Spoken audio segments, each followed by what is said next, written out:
All right, Joe Rogan likes to talk about video games. And so as a former video game addict and now specialist who's worked with thousands of families all over the world, I'm going to react to some of his most famous clips. So I used to be a bit of a pro player myself. So how do you get out of pro playing? Because the problem with like playing games is that it's essentially like an 8-hour-a-day thing. And I think that's a really important point. When you're gaming for 4, 6, even 8 hours a day, it's really hard for that to not consume your life. And it's very easy to underestimate the number of hours that you're actually playing video games. Like it becomes a giant chunk of your life, right? And I would imagine if you're playing pro, it's even more of a commitment. You know, I take a different view on games. You know, a lot of people kind of view it as a sort of somehow like a negative thing, especially for kids. Actually, I got my 4-year-old like a Nintendo Switch early on. We're playing together because I feel like for me it helped me a lot with like strategy thinking, with reaction time.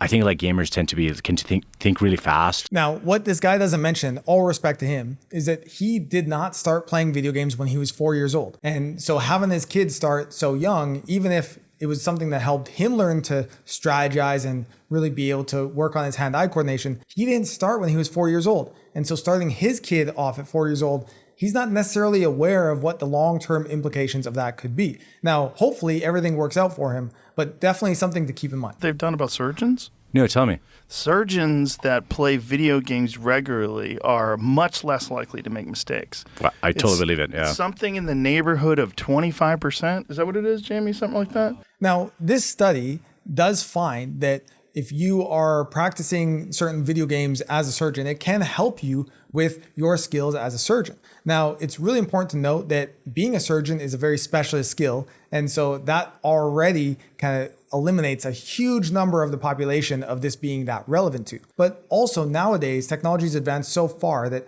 there are very real one-to-one simulators that can also be improving your skills as a surgeon. So although video games might have helped your overall hand-eye coordination or really helped you be in an immersive flow state, there are so many alternatives now that honestly, I'd love to see the studies that compare those. But so much so that I would say you should teach video games to 100%. Surgeons. Like it should actually be like a required thing, like cross-training. Now, it's also worth noting that we're talking about video games being able to improve your skills as a surgeon, but the part that often gets left out is how gaming might be negatively affecting their life outside of that. And so it can be affecting their relationships, it can be affecting their sleep schedule, it can be affecting a lot of other areas of their life that although their skills as a surgeon might improve, that might not be an overall positive ROI overall in their whole life. Isn't the army also recruiting from gamers today as well? That's what I heard. Imagine like drone pilots, right? I mean, that would make a big difference. Yeah. Especially if you can get them used to like the same controllers. Totally.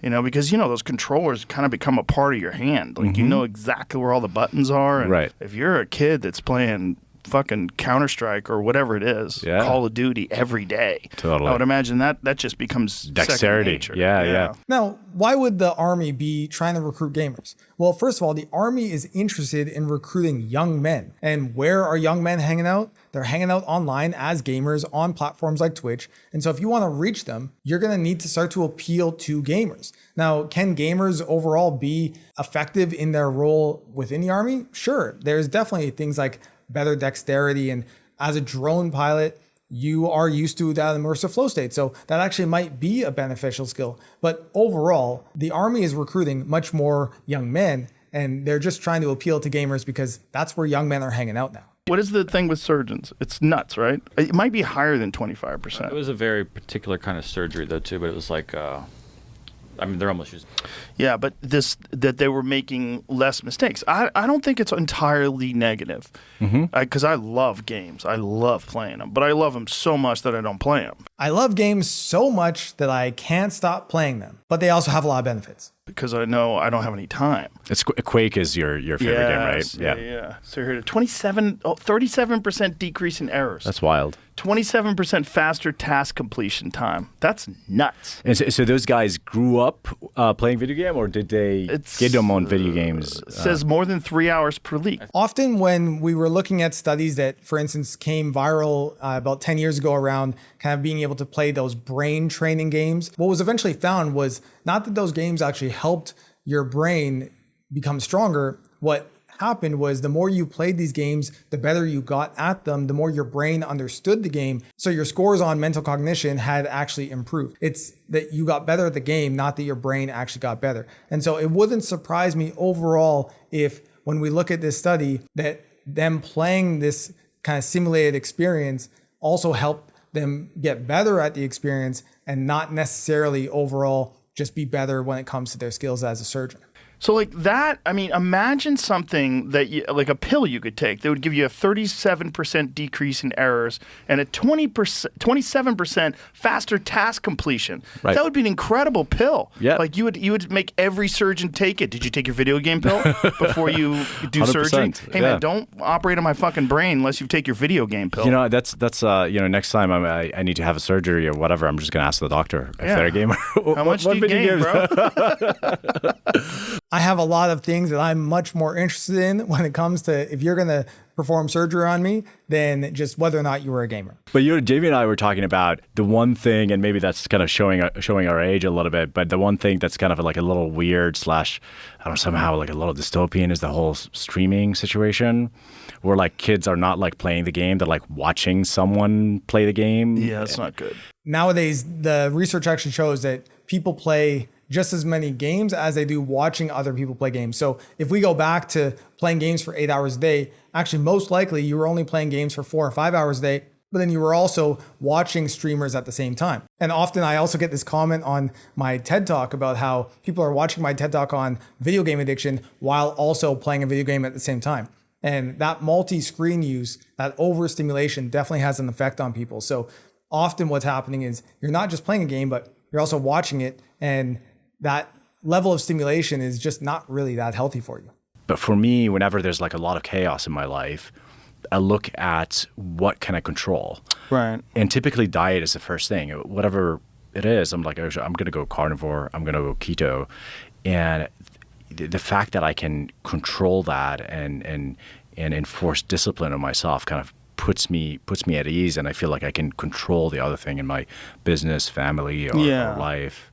But that mindset is probably how you stop playing video games every day. Yeah. Because I would imagine, like we were talking about earlier, like that addiction is one of the strongest addictions I've ever faced in my life. Right. Actually, a big part of why I played video games so much, even up to 16 hours a day, was because games gave me that sense of control. And I think having control is something that we all want to feel in our life. And gaming often is a place where we have that.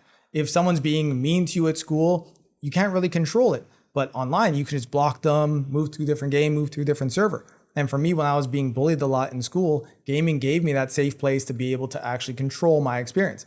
And also in games, the more effort you put in, the more you progress. And the more visually the games can actually show you that. Whereas in life, you could study more for a test and not even see your score improve, or not even know about that for many, many weeks. And so when it comes to games, a huge aspect of what makes games so compelling and honestly so addictive is that they give you that sense of control. Now, what's ironic about this is that games actually give you the illusion of control. So although you get to control your experience, games are always kind of shaping your experience by guiding you to where they want you to go. And that ultimately you need to complete this quest and beat this mission and go get this loot.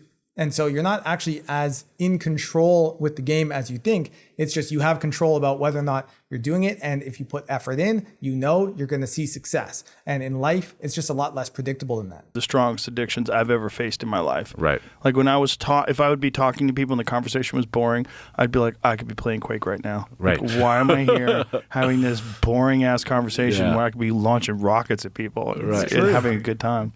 Did you hear that, James? Talking to my 15-year-old. Oh, does he play a lot of video games? They're very addictive. It's a real problem, and they're going to get worse. They're going to get way better. You know, as science makes things more and more addictive. Yeah. One of the things they're really good at, these designers. And algorithms. Oh, right? yeah. Yeah. But they're just so good at making games that are just incredibly compelling. And fun. That's why you have to be careful about how much you play video games, because they are designed to be so much more fun than pretty much anything else. And your brain ultimately can't really tell the difference between fun in a virtual world and fun in the real world. And so the more that you're playing games, the more your brain is actually learning, hey, this is a really fun experience. And your brain is kind of simple. It just wants that fun experience. And so then all of a sudden, if you're not getting that fun experience, your brain actually feels like it's in pain. And that's why you have cravings and urges to play video games. So it's very important that you are aware of how much you're exposing yourself to that type of stimulation that games provide. Yeah. Oh, so fun. Way more fun than going outside and getting bullied. Yeah. You know, that's the problem. You could be a badass in Call of Duty. All you do is sitting there. Or War Thunder. That's the game that my son is into. War Thunder. I don't even know about that one. Now, War Thunder is a game that can be highly addictive. I actually talked about that in one of my tier list videos on the most addictive video games. So you can go check that one out if you want to learn more about War Thunder. But one of the key points here that I think is worth mentioning is how gaming can be your identity. And so when you're really good at something and you feel a lot of purpose around it, that often becomes a bit of your identity. And the more that you're playing games, the more that's the part of your world that you're doing really well in. Now, the more you play games, actually kind of the worst that you end up doing outside of games. And that then pushes you further into games because, again, it's the area that you're really good at. Then you start to develop these ideas and these beliefs and these identities about yourself as a gamer. You're just someone who likes to play video games, and that's where you do really well. Whereas outside in the real world, at school or at work, or honestly in your relationships, you don't do really well. And so again, it pushes you further and further to play games. So you need to be cautious about how much not just you're playing games, but also how much you're allowing gaming to become the only place where you're succeeding. Because the more that's the place that you're doing really well, and the worse you're doing outside in other areas of your life, the more it's going to push you further and further into gaming. Because I'm an obsessive person. Right. So, like, I have to, like, that's why I don't fuck with golf. That's why I don't fuck Fucking with video golf games. will get you, dude. Video games will get me. I stayed away from video games for 20 years, about 20 years. And we got a console. Uh-oh. Well, here's the thing. I actually found that I am busy enough where in my brain, I can go, yeah, I can do 20 minutes on certain days and get like a little dopamine kick from it, like have fun. But most of the time I walk by it and I go, I don't have time to play. And this is the difference between someone who has a healthy relationship with gaming and someone who doesn't. Can you see that games are available? Can you see the PS5 sitting there and say, I just don't have time for that right now? Now, obviously, this guy has a thriving career. He's probably got a family. He's got maybe kids to be taken care of. So he has other responsibilities.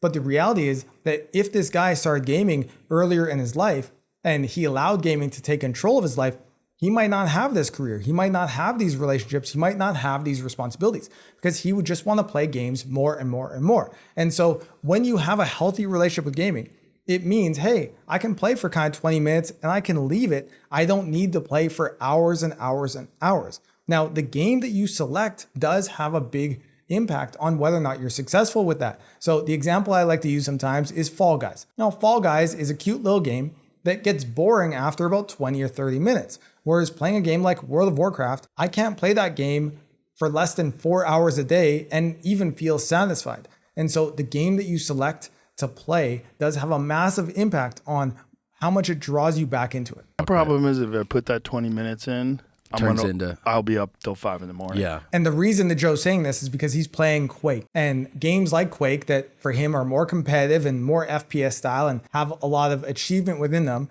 actually trigger that aspect of himself that really drives him to want to play more. And honestly, I'm no different. If I was to play games that are much more achievement based, more Call of Duty, more Counter-Strike, or more World of Warcraft open world type games that don't have an end, it's very compelling for me to just keep playing more and more. Whereas a game like, again, Fall Guys is fun for like 20 minutes and then it's boring. And that actually helps someone like me be able to get off of it. And so you want to be aware of what game you're playing and ultimately whether it's helping you or it's hurting you. I don't need sleep. I just won't work out tomorrow. Yeah. I'll just show up half in the bag. I'll eat a lot of creatine and I'll be okay. So my brain works. Now, admit it in the comments. Have you ever skipped a workout to play video games? Have you ever skipped class? Have you ever skipped work? Have you ever told someone that you were doing something, but you were actually secretly playing video games? Like, I just want to challenge you to out yourself in the comments. There's a real problem with video games. Video games are so good that kids don't want to go outside. It's a fucking cell phone. That too. It's a cell phone and a computer, man. That too. It's so many things, but I don't have a problem with it no more. That's what I'm trying to say to you. It's who they are now. It's who they are. I was reading something. I just put this together. It's the truth.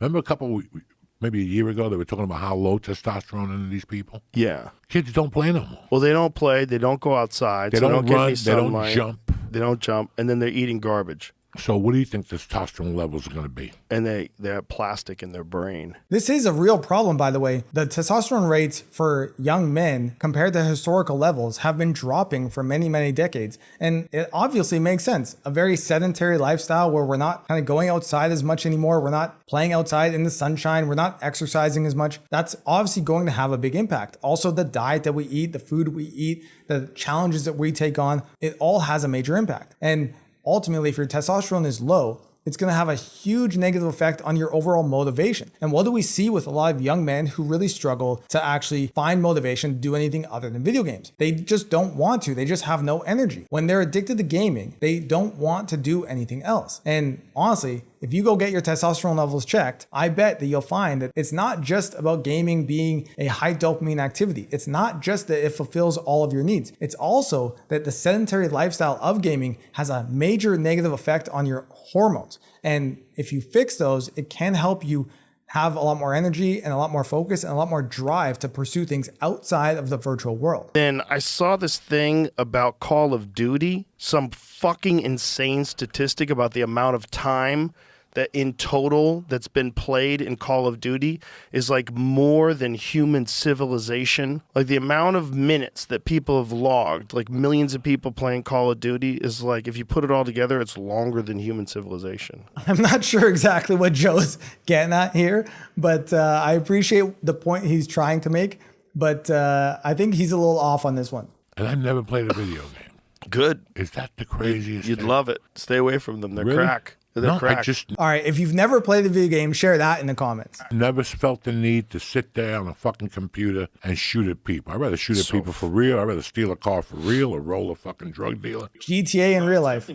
Well, it's definitely more fun to shoot at things I don't recommend it. for real, but video games are very fun. They're not, these people playing them aren't morons. They're fun. They're really fun. I know What you- is the amount of time spent? This goes back. There's a Reddit post from 10 years ago, actually. If it's on Reddit, you know it's true. Time spent. This goes back. There's a Reddit post from 10 years ago, actually, repeating the exact same thing. So 10 years ago it was that much. You could probably pick a video game though and say the same thing. Right. Grand Theft Auto. Right. Yeah. Any you know. really popular game, right? Yeah. How about Subway Surfers? It says 25 billion hours played, but this was 10 years ago. 25 billion hours.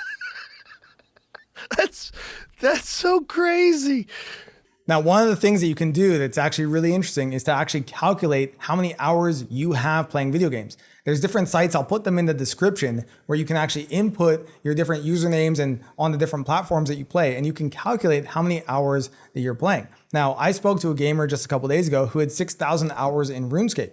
And honestly, if he put 6,000 hours into photography or programming or music production, he'd almost be an expert level musician, right? And so when you put 6,000 hours into video games, are you making money from it? Is it your career? Is it a master skill? I just don't really think so. Now, 6,000 hours, and that actually happens quite quickly because an hour, 2 hours, 3 hours a day, they add up a lot. And then you just stack up year after year after year, all throughout your childhood. And all of a sudden you have thousands and thousands of hours playing these games. But again, they're not really leading to any real progress in your life. The thing about video games is the narrative was always video games are a huge waste of time. And if you do it, you're not going to get anywhere in life.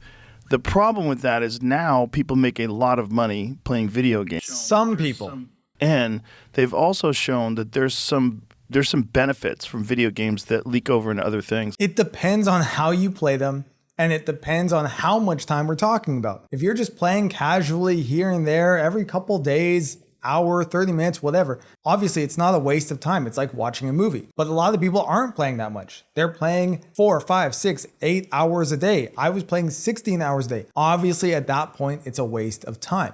Ultimately, how much you're gaming depends on your answer to this question and whether or not it's healthy. Now, there can be some benefits to gaming, but there's also a huge downside to it. And I think it's important to keep both those contexts in mind. Which does make sense, but it seems like a frivolous pursuit, whereas chess is like a noble and very respected pursuit.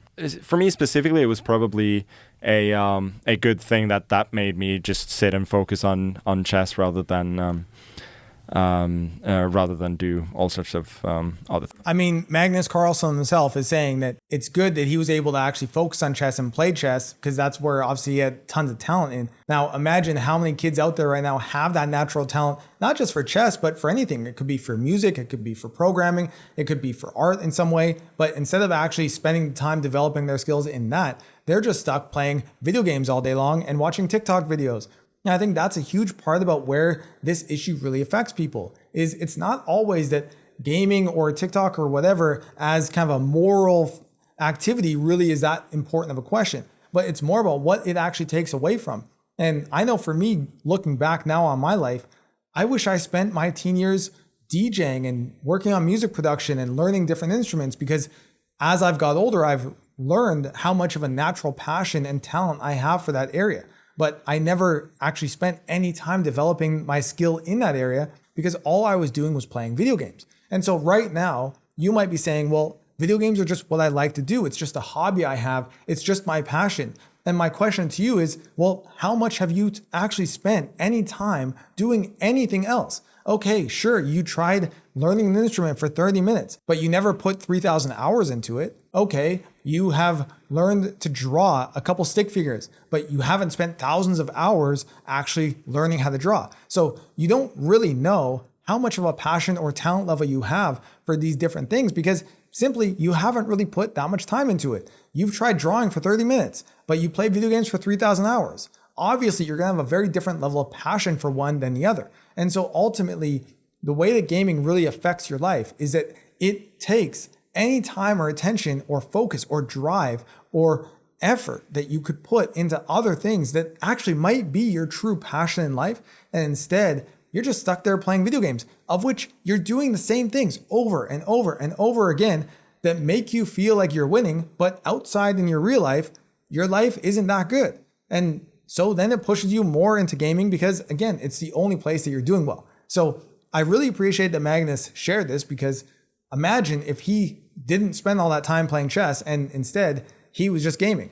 Now, I know someone in the comments is going to say, well, Magnus obviously spent a lot of time playing chess. Yeah, and he's also a very healthy individual. And obviously chess was his passion. So sure, dude, in the comments, you can be saying, well, gaming is my passion. But are you healthy? Are you making any money? Are you taking care of anything in your life? Or are you just sitting in mom's basement, gaming all day long, not working, not making any money, barely showering, and saying, oh yeah, well, gaming is my passion? It's like, dude, give your head a shake. Certainly. Because video games are very, very addictive. Yeah. I had to stop playing video games. We used to have a whole local area network at our old studio where we'd all play Quake. And it was a real problem. Like I just wanted to end the podcast so I could go play Quake, and then we'd play for hours. And eventually got to a point where I was like, okay, I got to quit again. So how many of you are at that point where you're realizing, maybe it's time to quit? Just cold turkey, never again, leave it alone, because they're just too fun. And if you have other things, you have obligations, like chess, like you're an actual professional chess player. Call of Duty or whatever you're playing, Quake, it's going to eat your time. And that's the thing about Joe, right? He didn't just have the awareness that he needed to quit, but then he stayed with it. It's not like he's constantly going back, trying to moderate, trying to be able to play Quake without it taking over his life. He's very clear. He knows, look, I came to the point, I had my fun with it, but now I'm moving on and I'm not looking back. I'm moving forward in my life. And I think there's so many people watching this video right now who actually, you know that it's time to stop and you want to stop and you want to do other things in your life, but you keep trying to go back to try to kind of get this feeling of nostalgia that you had as a kid rather than recognizing that, look, there's different chapters of life. You had fun playing video games. You reached the point where it's like, okay, you've kind of played enough. It's time to move forward in your life into doing some other things. And it's kind of time not to try to look back and keep hanging on to hobbies that you had as a kid. It's time to just move forward in your life and pursue new things and new adventures. You can see, I think that road and the road of video games and porn together, boy, your life will vanish. Mm-hmm. And it's not that video games aren't awesome. They're awesome, but I don't play them on purpose because I love them. That's why I don't play them. They're too involving, and they're not real life, and they can steal real life. But your brain can't tell the difference. And this doesn't just apply to games, but it also applies to porn. Your brain can't tell the difference. And so again, what you're exposing yourself to has a major impact on what your brain's going to be motivated towards. So proceed with caution and expose yourself to things wisely. Something that I think is a really good, because people always think that video games are frivolous, but what you were saying, I think that's really important, is it's so difficult that it requires you to only think about that, and it can like relieve stress. Yeah. It can take out the rest of the world because it's so hard. Yeah. You can only think about that. Yeah. I mean, I find like if I play a video game on extreme difficulty, then I have to concentrate fully on the game, and it has a calming effect. Yeah. Now, gaming can be relaxing and it can be stress relief. However, how often are you playing a video game and you're tilting, you're raging, you're being toxic, and at the end of gaming, you're actually more tired, you're more stressed, and you're more worn out? I think gaming can be a stress relief if you use it for that and you're wise about it, depending on the game that you play. But ultimately, gaming also, for many people watching this video, is not giving you stress relief. It's simply helping you escape from the world and procrastinate on everything that you need to deal with in your life. And then at the end of gaming, actually, your life is more stressful because you've been arguing with your friends and family, your partners are upset with you, you've been procrastinating on your work or your school, you're sleeping in too long, so you're missing work or you're missing classes. It's overall actually making your life significantly more stressed. And what do you do to escape from that stress? Well, you go back and game. So you're using the thing that's causing stress to actually help try to relieve it. And that's what we call a maladaptive coping mechanism. It sort of chills down. And I mean, you mentioned, I think, and many people, like if you play martial arts or you play pool, like something that forces you, it's like, I think anything that forces you to concentrate fully actually has a calming effect. I find it just sort of like kind of a restoring effect. So what Elon's talking about here is the idea of a flow state. So when you're in an immersive flow, when you're really focused and concentrated on something, the whole world kind of disappears. And at the end of that activity, your brain's actually had kind of this break from all the noise out there otherwise. So for me, when I was surfing, the thing I love about surfing is when I'm on a wave, there's no way I can think about anything else except hyper presence of being on that wave for about 3 or 4 seconds, right? Then when I finish my session of surfing, I've been there for half an hour, 45 minutes, an hour, whatever, 2 hours, I come out of the surf and I just feel like this clarity of my life because my brain has been able to only be focusing on the water and surfing for the last hour or two. And so when you're in this immersive flow state, it can have a lot of therapeutic benefits for you that help you actually de-stress. I think the difference here is this can apply to any activity that gives you that flow. Gaming is often just the one that you know how to do because it's just the one that you've practiced the most. However, gaming can also be incredibly toxic and very stressful, not just for your mind, but also for your body. You're not exercising.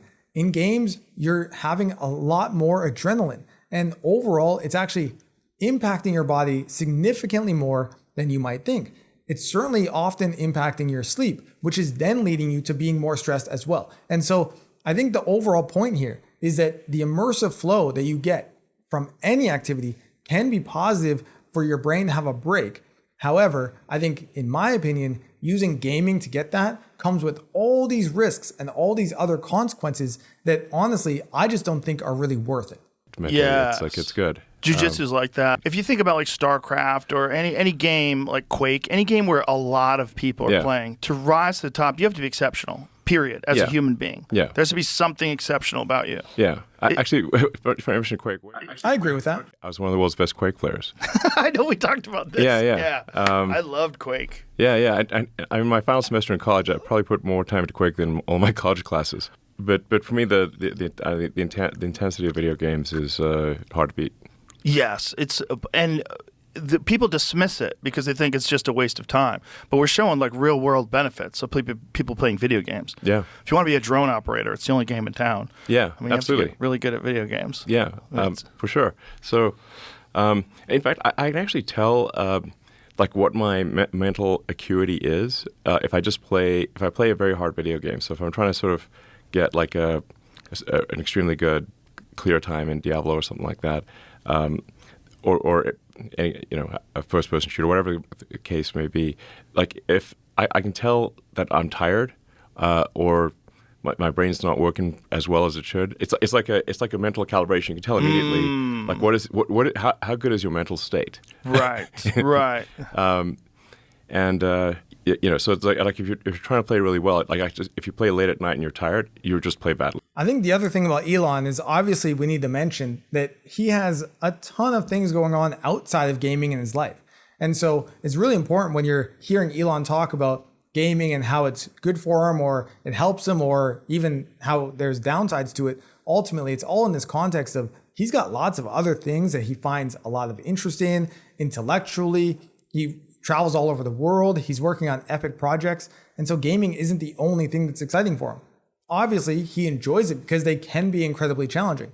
But there are so many other challenges out there that are just as epic, if not, honestly, more epic than video games are. And I think Elon's a great example of that.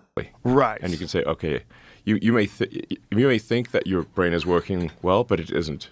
Because you play the video game and you're like, you suck. So, okay. Yeah, you're putting it under stress. Yeah. You're really stress testing it. You stress test it, and because like sometimes like, oh, I think I'm fine, but then you play the game like, okay, I'm not. I'm like 10% below what I should be. Or you just suck. I can't imagine spending your life, grown ass people, spending all of their time playing video games. That's a real. I think this guy looks a little ridiculous. Well, at least that's exciting. It is? Video games. Some video Why games does it give you a incredible. shock or something? No, some video games are so immersive, man. You have 3D sound and incredible graphics. Really? And running through corridors and people are chasing you. It's very exciting. It hits all of your dopamine receptors and just it fires you up. I mean, video games are pretty fucking amazing now. But it's just that the world that we're living in today it's not designed for human beings. It's designed to capture human beings, capture your attention. Joe just said it exactly right. The world that we live in 2025, the modern world, is designed to capture your attention. And attention is one of the most valuable currencies that you have. And so it's very important that you're protecting yourself against these tech companies that ultimately they have a goal in mind, which is to ultimately capture and retain your attention. And so if you're not being intentional about that, then they're very effective at being able to harness it. And so it's very important that you are conscious of how you're engaging on tech platforms, using social media, and ultimately how much you're exposing yourself to gaming. You know what else they found? Playing 3D video games increases gray matter in your brain. It's like a recent study. That's a good thing? Yes. Yeah. It increases your, like, three-dimensional video games actually increase some gray matter in your brain in some way. Now, I have a video that goes into a lot of the research around how gaming affects the brain. And so I'll link them in the description. But if you actually want the real science, not from Joe Rogan, but ultimately from people like Andrew Huberman and all actual scientists out there really looking at how gaming affects the brain, I definitely recommend that you check them out. And they're not saying, like, people aren't encouraged. See, the thing about video games is people always want to say, don't do it. You're wasting your life if you do. I say it. You're wasting your life if you do video games. However, they're awesome. Yeah. They're awesome. Are you really wasting your life, or are you doing something fucking awesome? Crack cocaine's going to destroy your life, but it's awesome. Joe Rogan. You're wasting your life if you do it only. Right. But if you want to do it good, you got to do it a lot. Yeah. If you want to really fucking murder people in Call of Duty, you got to be on that bitch every day. You got to get the moves down. You got to figure out how to aim. That's the guy. They have these graphic models now for video games and Unreal. That's what it's called, right? Unreal Engine 5. Yep. Dude. Unreal Engine 5 is fucking bananas. So this is for video games. Yeah. So video games now look almost indistinguishable from a movie. There's this tiny hint of what they call the uncanny valley where you can kind of tell that's not real, especially when you're looking at like human faces. And they're only getting better and better, by the way. Like this. Yeah. But Jamie will show you. Like this. Ah, that's crazy. Are you playing? Do you play video games? No, I can't. Do you I used go to? crazy. Yeah, I go crazy. I can't do You mean it. you get sucked in? Yeah. I'll be playing it all day long. Definitely not. You wouldn't have a podcast? No, Like, I'd probably have a podcast. I have a very addictive personality with things that are difficult to do. Yeah. When I find, like, as long as it's something physical, like with jiu-jitsu, you can only do jiu-jitsu 2 hours a day. Yeah. At the most, maybe a little bit more. After that, your body just breaks down. Yeah. And you can only play pool so many hours a day. But you can play video games all fucking day. 16 hours. And they jazz you up so much. There's such an adrenaline rush. That you're so locked into it. Dang. And then when I shut them off, I always feel like shit. Whenever I turn them off, I always feel like shit. Joe Rogan, he said it best. The thing about it is that when you're playing video games at the end, you actually kind of feel like a zombie. You don't really feel very great. Now, I'll be honest, when I quit playing video games, I was really scared to do it. But ultimately, it turned into the best decision I ever made in my life. And so if you want inspiration from other people, not just myself, but many other people out there, gamers themselves who have been able to stop gaming and really turn their life around, then watch this video on your screen next, and I'll see you there.